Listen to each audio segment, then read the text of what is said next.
Hi, this is Cynthia. Welcome to video number 4, which is called To Flash or Not to Flash. In this video, I'm going to talk about natural light, other light sources, and using the flash on your iPhone and your iPad cameras. Musician Robert Schumann once said, "The artist's vocation is to send light into the human heart." I really see photography as being a combination of three things: touching the human spirit, capturing a moment, and light. Many years ago, I took a photography class from Ruth Bernard, who is a master photographing ordinary things with natural light. In class, she said, "The most beautiful object is not beautiful unless the light reveals what is there." And then went on to tell the story of one of her most famous photographs, the doorknob.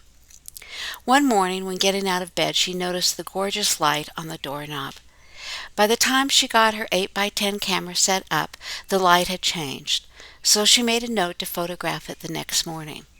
But the next morning the light was still not quite the same. She tried several more times until she made a note on her calendar for exactly the same time the following year. That morning, a year later, she was ready for it. Her camera was set up early, and she captured the gorgeous light glowing through the doorknob. Another California photographer that I love is Imogene Cunningham. She said, "I photograph anything that can be exposed to light." When she was young and had 3 kids at home, she photographed the light in her garden. Later, she was primarily known for how she used natural light in her portraits. Whenever possible, I use natural light. I think it's the most beautiful. Start getting used to looking for it. That's one of the best things about being a photographer. You learn to really see light. I usually find the best times to photograph with natural light is an hour after sunrise or an hour before sunset. Morning light is soft blue and evening light is golden. Also look for other sources of light. For instance, in the photograph I talked about earlier of my nephew, his face was lit up with light from my iPad. You can get interesting light from the candles on a birthday cake. It usually lights up the face of a person getting ready to blow out the candles with golden light. Try to take notice of light coming from lamps. Sometimes lamplight will create interesting designs on a wall or other surface. Light inside of a church is often beautiful. To take a photograph, be sure to use only natural light.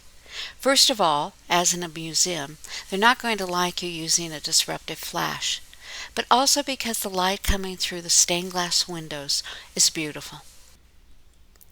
You don't have to be limited by the light you see. Ansel Adams was known for spending entire days in the darkroom, manipulating the light in his photos. He said, "You don't take a photograph, you make it."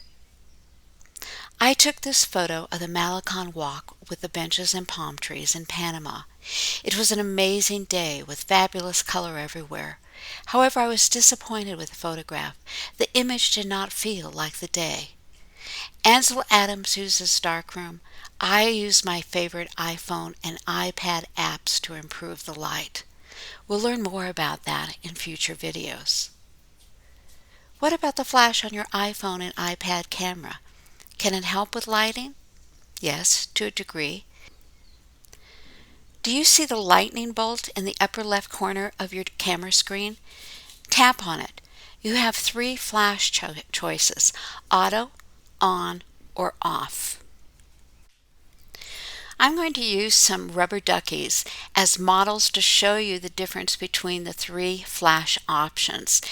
These are the options you have with the older iPhone before the iPhone 8, 8 Plus, and iPhone X. The image on the left was taken with my iPhone 7 Plus in a room with a skylight, no flash, and no other light source. The middle image was taken with my flash on auto. If I use a flash on my 7 Plus, this is the mode I use most often. It does a pretty good job. The light on the ducks is just a tiny bit brighter. The image on the right has my flash turned on.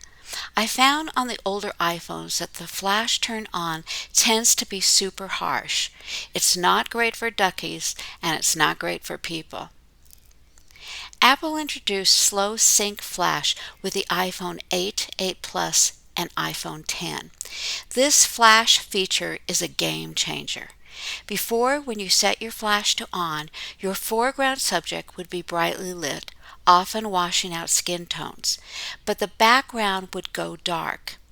You might have experienced something like this, say in a restaurant, when you tried to take a picture of a group of people at a long table.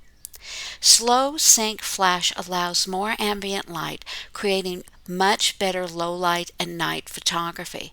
I have to say, this feature was a deciding factor on my decision to invest in a new phone. And you don't even have to do anything. Soon as you turn on the flash option, it takes care automatically of making sure that the shutter release is slower so you have more ambient light. That's the end of video 4. In video 5, we will take a look at how to deal with the most difficult lighting situation.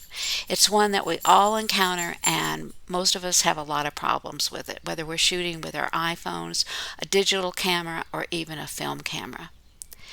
You can find video 5 of the Taking Better Photos on Your iPhone and iPad course, along with lots of other video courses at onebiteatatime.net. See you soon. Bye.